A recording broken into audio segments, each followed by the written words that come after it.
Hello दोस्तों, आज की वीडियो में हम लोग बात करने वाले हैं कि आईपीएस बनने के लिए क्या करना पड़ता है। इस वीडियो में आपको आईपीएस से रिलेटेड A to Z जानकारी मिलेगी, जैसे कि कौन आईपीएस बन सकता है, किस क्लास तक पढ़ाई करनी होती है, कौन सा सब्जेक्ट पढ़ना होता है, कितने परसेंटेज मार्क्स होने चाहिए, कौन सा एग्जाम देना पड़ता है, क्या सिलेक्शन प्रोसेस होता है। सारी बातें आज की वीडियो में हम लोग जानने वाले हैं। तो अगर आपका भी सपना है आईपीएस बनना, आपको जानना है कि आईपीएस बनने का क्या प्रोसेस है, किस तरीके से आप एक आईपीएस ऑफिसर बन सकते हैं, तो दोस्तों ये वीडियो के लिए बहुत ज़्यादा इंपॉर्टेंट होने वाली है। इसीलिए अब थोड़ा सा अपना समय निकाल के इस वीडियो को पूरा अंत तक जरूर देखिए, आपके सारे सवालों का जवाब मिल जाएगा। मेरा नाम है आयुष और आप देख रहे हैं आयुष रीना यूट्यूब चैनल। तो चलिए बिना टाइम वेस्ट किए वीडियो को शुरू करते हैं। अगर चैनल पर पहली बार आए हैं तो वीडियो को लाइक करके चैनल जरूर से सब्सक्राइब कर दीजिए। आईपीएस, जिसका फुल फॉर्म होता है इंडियन पुलिस सर्विस, और इसको हिंदी में भारतीय प्रशासनिक सेवा कहते हैं। अगर आपको इंडियन पुलिस में अधिकारी की पोस्ट पे जॉब करना है तो दोस्तों ये सपना आपका आईपीएस बन के पूरा हो सकता है। जी हाँ, बहुत सारे स्टूडेंट आईपीएस बन के अपना सपना पूरा करते हैं, लेकिन हाँ इसके लिए बहुत ज़्यादा ज़रूरी है कि इसके बारे में आपको पूरी जानकारी होनी चाहिए। और पूरी जानकारी आपको कहाँ मिलेगी, तो दोस्तों पूरी जानकारी आपको इस वीडियो में मिलेगी, इसलिए आप इस वीडियो को पूरा अंत तक जरूर देखिए।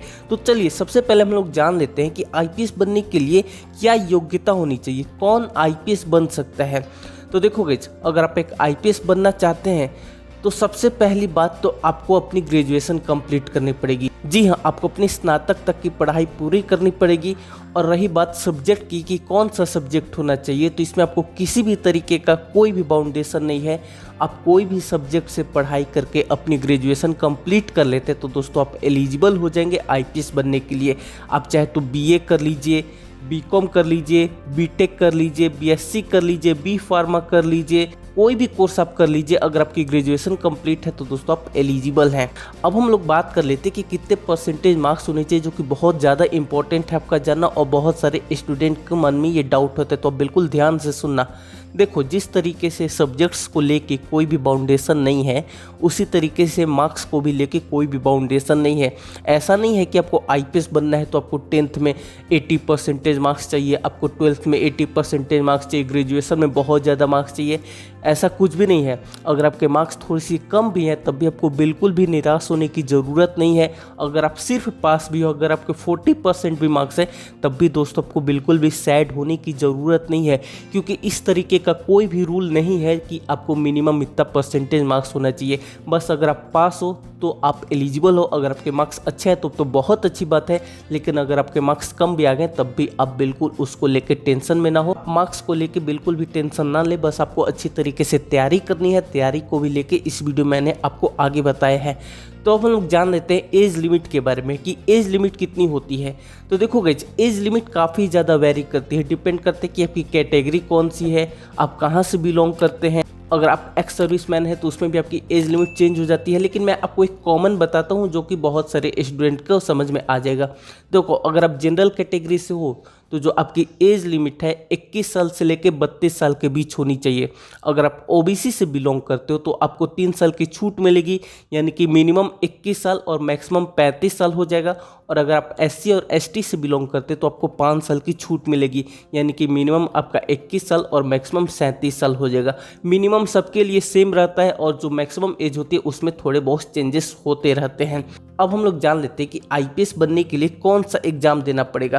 दोस्तों सबसे ज़्यादा यही इंपॉर्टेंट जानना है और इसको आपको समझना भी है। तो चलो अब मैं आपको बताता हूँ कि आईपीएस बनने के लिए आपको कौन सा एग्जाम देना पड़ेगा।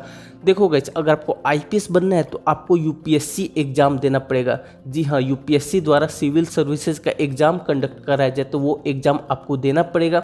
उस एग्जाम में अगर आपकी रैंक अच्छी आती है तो दोस्तों आपका आईपीएस बनने का सपना पूरा हो सकता है। यूपीएससी सिविल सर्विसेज का एग्ज़ाम साल में एक बार कराया जाता है, और जो भी स्टूडेंट ग्रेजुएशन कंप्लीट कर चुके होते हैं या फिर ग्रेजुएशन के फाइनल ईयर में होते हैं वो इसको अप्लाई कर सकते हैं। इसकी एप्लीकेशन फॉर्म की जो फीस होती है 100 रुपये होती है। अब हम लोग थोड़ा सा समझ लेते हैं कि एग्ज़ाम पैटर्न क्या होता है। तो देखो गाइस, इसमें बेसिकली 3 स्टेज होते हैं। पहला होता है प्रीलिम्स यानी कि प्रारंभिक परीक्षा, दूसरा होता है मेंस यानी कि मुख्य परीक्षा, उसके बाद होती है इंटरव्यू। सबसे पहले आपको प्रीलिम्स एग्जाम देना होगा। अगर आप इस एग्जाम को क्लियर कर जाते हैं तो दोस्तों आप नेक्स्ट स्टेज में पहुंच जाते हैं, यानी कि आप मेंस एग्जाम में पहुंच जाते हैं। मेंस एग्जाम भी अगर आप क्लियर कर लेते तो दोस्तों बारी आती है इंटरव्यू की। अगर आपका इंटरव्यू भी क्लियर हो गया तो दोस्तों मेंस और इंटरव्यू में जो भी आपके मार्क्स आएंगे उनको ऐड करके मेरिट लिस्ट बनाई जाएगी। अगर आप क्वालिफाई करते तो दोस्तों आपका सिलेक्शन हो चुका होता है। उसके बाद नेक्स्ट स्टेप आता है आपका डॉक्यूमेंट्स वेरिफिकेशन होता है, मेडिकल टेस्ट होता है। ये सब कुछ अगर आप क्लियर कर लेते हो तो दोस्तों आपको ट्रेनिंग पर भेज दिया जाता है। ये पूरा प्रोसेस है। अगर आपको और डिटेल में जानना है कि कौन कौन सा पेपर होता है, कितने नंबर का पेपर होता है, तो इसके लिए हमने अपनी वेबसाइट पर आर्टिकल लिखा है। सब कुछ पूरे डिटेल में बताया कि कौन कौन से सब्जेक्ट से कितने नंबर के क्वेश्चन आते हैं, कितना टाइम आपको मिलता है। ये सारा डिटेल आपको आर्टिकल मिल जाएगा, तो आप हमारी वेबसाइट पे जाकर उसको पढ़ सकते हैं। अब हम लोग बात कर लेते हैं कि कैसे प्रिपरेशन करें। देखो, मैं एक आईपीएस ऑफिसर नहीं हूँ, लेकिन मैंने बहुत ऐसे लोगों से मिले जो कि एक आईपीएस ऑफिसर है, तो उनसे मेरी जो बात हुई उसके बेसिस पे मैं आपको बता सकता हूँ कि आपको किस तरीके से पढ़ाई करनी चाहिए। बहुत सारे स्टूडेंट होते हैं जो कि 9th में है, 10th में, 11th में, तो उनको बिल्कुल भी नहीं समझ में आता है। तो हो सकता है कि मैं आपको जो बताऊँ उससे आपको बेनिफिट हो। तो देखो, सबसे पहले मैं आपको जो बात बताना है वो आप ध्यान से सुनो। आप जिस भी क्लास में हो, अगर आप 9th में हो, 10th में हो, 11th, 12th, किसी भी क्लास में हो, तो सबसे पहला आपका काम ये है कि आप जिस भी क्लास में हो उसका जो भी सिलेबस है उसको आपको अच्छी तरीके से पढ़ना है। जी हाँ दोस्तों, ये बहुत ज़्यादा इंपॉर्टेंट है, क्योंकि अब जो 12th तक जो भी चीज़ पढ़ते हो वो आपकी बेसिक्स होती है, और अगर आप अच्छी तरीके से पढ़ोगे तो दोस्तों आपकी बेसिक स्ट्रॉन्ग रहेगी और इसका बेनिफिट आपको ज़रूर होगा।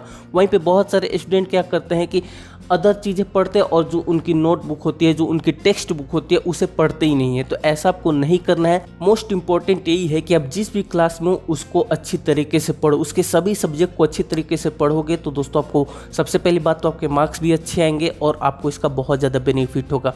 और अगर आप क्लास 12 पास कर ले तो आप ग्रेजुएशन के फर्स्ट ईयर में आ जाते हो, तब आपको क्या करना है। देखो, अगर आप ग्रेजुएशन के फर्स्ट ईयर में आ गए तो दोस्तों आपको और ज़्यादा मेहनत करने की ज़रूरत है। असली आपकी तैयारी यहीं से शुरू होगी। सबसे पहले तो आपको यूपीएससी का जितने भी प्रीवियस ईयर पेपर हैं उनको देखना है, उनको समझना है कि क्या एग्जाम पैटर्न होता है, क्वेश्चन का लेवल क्या होता है, किस तरीके का क्वेश्चन आता है, कितना टफ आता है, कितना इजी आता है, उसको आप सॉल्व करने का कोशिश कीजिए। आपको पता चलेगा कि क्या चीज़ आपसे सॉल्व हो पा रही है, क्या चीज़ आपको कठिन लग रही है, किस चीज़ पे आपको मेहनत करने की ज़रूरत है, किस चीज़ में आपको बेटर हो। आपको बहुत सारी चीज़ें पता चलेंगी। फिर उस अकॉर्डिंग दोस्तों आपको अपनी आगे की स्ट्रेटेजी बनाना है, उस अकॉर्डिंग आपको पढ़ाई करनी है। तो दो चीज़ बहुत ज़्यादा इंपॉर्टेंट है। अगर आप क्लास 12 के स्टूडेंट हो या फिर उससे जूनियर क्लास में हो तो दोस्तों आपको सबसे पहले तो अपने जो टेक्स्ट बुक है, जो भी आपका सिलेबस है, उसको अच्छी तरीके से पढ़ना है। अगर आप ग्रेजुएशन के फर्स्ट ईयर में हो तो प्रीवियस ईयर पेपर लीजिए यूपीएससी का, यूपीएससी सिविल सर्विसेज एग्जाम का। उसमें देखिए किस तरीके का क्वेश्चन पेपर आता है, उसको सॉल्व करने की कोशिश कीजिए कि आपसे सॉल्व हो पाता है, नहीं हो पाता है। अपना वीक पॉइंट समझिए, स्ट्रेंथ अपनी समझिए, उसके अकॉर्डिंग दोस्तों आगे स्ट्रेटेजी बनाइए।